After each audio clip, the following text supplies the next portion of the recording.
it would create a substantive change, then it would that was not intentional. We can undo it. Delegate Mullen. Thank you, Madam Chair. I think this is probably a question for staff.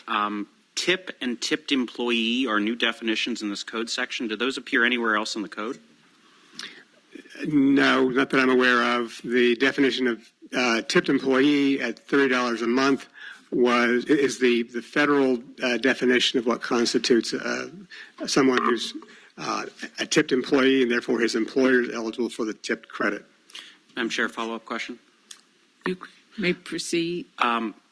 The phrase by a customer in cash or its equivalent, that would not necessarily include goods or services. Is that a term that is used otherwise in federal code, for example, in defining what a tip is?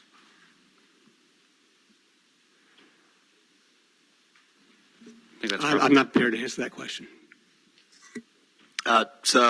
From my perspective, I did not intend any substantive alteration to the definition of tip. That language was proposed by staff.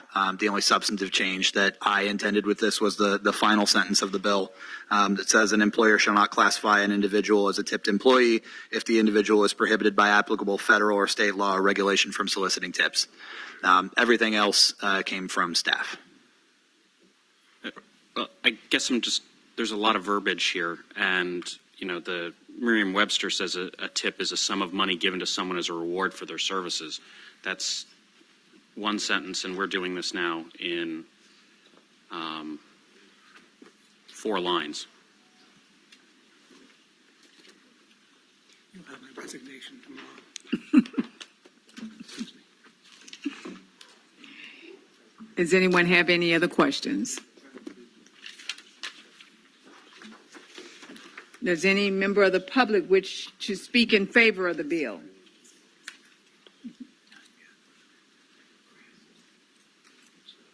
Madam Chair, members of the committee, Charlie Jackson, representing the Service Employees International